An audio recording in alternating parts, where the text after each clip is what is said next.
Hello, കുഞ്ഞമ്മയെ scooter പഠിപ്പിച്ച കഥയാണ് ഇന്ന് നമ്മുടേത്. എൻ്റെ പേര് ശരത് എന്നാണ്. 20 വയസ്സ് മാത്രം പ്രായം. എൻ്റെ കുഞ്ഞമ്മയുമായി നടന്ന കലാപരിപാടിയെക്കുറിച്ചാണ് ഞാനിവിടെ പറയാൻ പോകുന്നത്. ഈ പ്രായത്തിലുള്ള മിക്കവർക്കും ഇത്തരത്തിലുള്ള അനുഭവം ഉണ്ടായിരിക്കും. തീർത്തും പ്രതീക്ഷിക്കാതെയാണ് എനിക്കിങ്ങനൊരു അനുഭവം ഉണ്ടാകുന്നത്. ഇനി എൻ്റെ കുഞ്ഞമ്മയെക്കുറിച്ച് പറയാം. പേര് റാണി, വയസ്സ് 40, ഭർത്താവ് ഗൾഫിലാണ്, 2 പെൺകുട്ടികളും.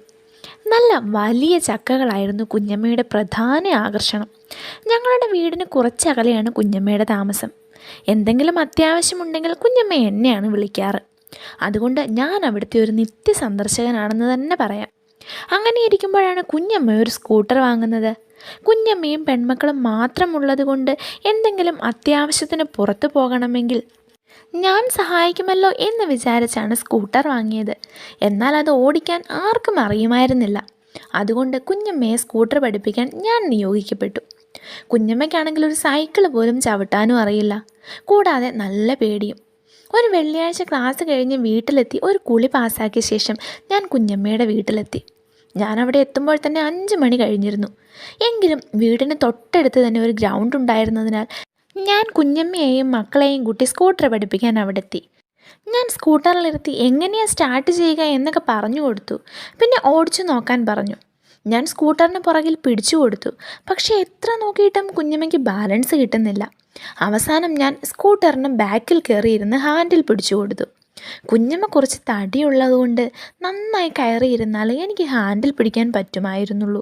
ഞാൻ ഹാൻഡിൽ പിടിച്ചു കൊടുക്കാൻ തുടങ്ങിയപ്പോൾ കുഞ്ഞമ്മ പതുക്കെ ഓടിക്കാൻ തുടങ്ങി. കുഞ്ഞമ്മയോട് വളരെ മുട്ടിയാണ് ഞാനിരിക്കുന്നത്.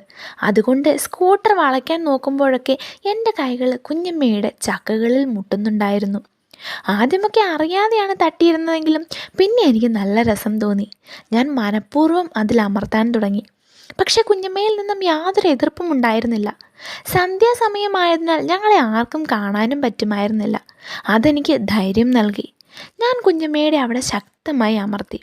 കുഞ്ഞമ്മ ഒന്നും സംഭവിക്കാത്ത പോലെ സ്കൂട്ടർ ഓടിച്ചുകൊണ്ടിരിക്കുകയാണ്. ഞാൻ ലുങ്കിയാണ് ഉടുത്തിരിക്കുന്നത്, കുഞ്ഞമ്മ ചുരിദാറും. എൻ്റെ ഉണ്ണി നന്നായി പൊങ്ങിയിരുന്നു. ഞാൻ കുറച്ചുകൂടി അടുത്തിരുന്നു. എൻ്റെ ഉണ്ണി അവരുടെ പുറകിൽ മുട്ടി നിൽക്കുകയാണ്.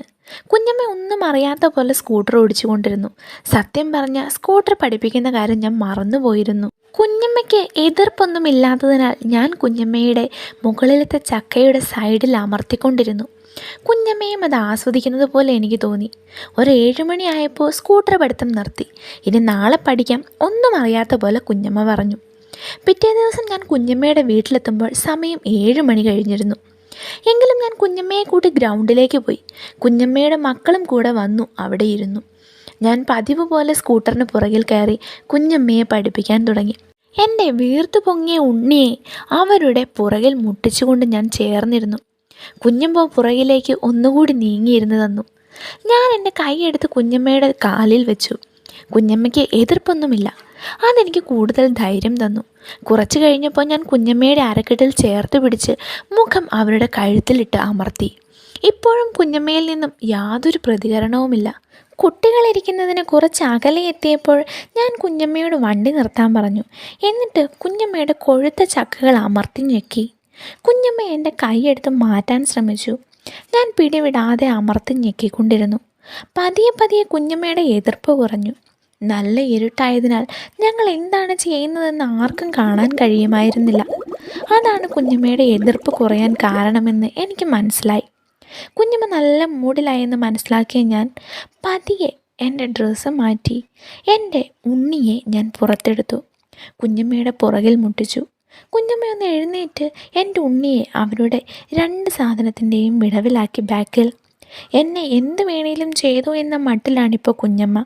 ഞാൻ കുഞ്ഞമ്മയുടെ നൈറ്റിയുടെ ഹുക്ക് മാറ്റി അതിലൂടെ കൈ അകത്തേക്കിട്ടു. നൈറ്റിയുടെ ഉള്ളിലിട്ടിരുന്ന ഡ്രസ്സിന് പുറമെ ഞാൻ ചക്കകളെ തടവി. കുഞ്ഞമ്മയ്ക്ക് ശരിക്കും മൂത്തു. അവസാനം കുഞ്ഞമ്മ തന്നെ പുറകിൽ നിന്നും ഹുക്ക് ഊരി പൊക്കി വെച്ച് തന്നു. ഞാൻ ആ വലിയ ചക്കകളെ ഞെക്കിപ്പിഴിഞ്ഞു. മോനെ പതുക്കെ, ഞെക്കിപ്പിടിക്കല്ലേ എന്നൊക്കെ കുഞ്ഞമ്മ പറഞ്ഞുകൊണ്ടിരുന്നു. ഞാൻ കുഞ്ഞമ്മയുടെ നൈറ്റ് പിടിച്ച് പൊക്കി വയ്ക്കാൻ നോക്കി. പക്ഷെ ആരെങ്കിലും കാണുമെന്ന് പറഞ്ഞു കുഞ്ഞമ്മ തടഞ്ഞു. ഞാൻ പിന്നെയും നിർബന്ധിച്ചപ്പോൾ കുഞ്ഞമ്മ തന്നെ പൊക്കി വെച്ച് തന്നു. ഞാൻ കുഞ്ഞമ്മയുടെ താഴത്തെ ഡ്രസ്സിന് മുകളിലൂടെ തടവി. അവിടെ നല്ലവണ്ണം നനഞ്ഞിട്ടുണ്ടായിരുന്നു. ഞാൻ ഇന്നർ മാറ്റി എൻ്റെ വിരൽ അതിന് ഉള്ളിലിട്ടു. അങ്ങനെ ഇളക്കിക്കൊണ്ടിരിക്കുമ്പോഴാണ് ഞങ്ങളെ അന്വേഷിച്ച് കുഞ്ഞമ്മയുടെ മക്കൾ വരുന്നത് കണ്ടത്. ഞങ്ങൾ വേഗം തന്നെ ഡ്രസ്സെല്ലാം നേരെയാക്കി. പിന്നെ അന്നത്തെ സ്കൂട്ടർ പഠിത്തം നിർത്തി ഞങ്ങൾ എല്ലാവരും കൂടെ വീട്ടിലേക്ക് പോയി.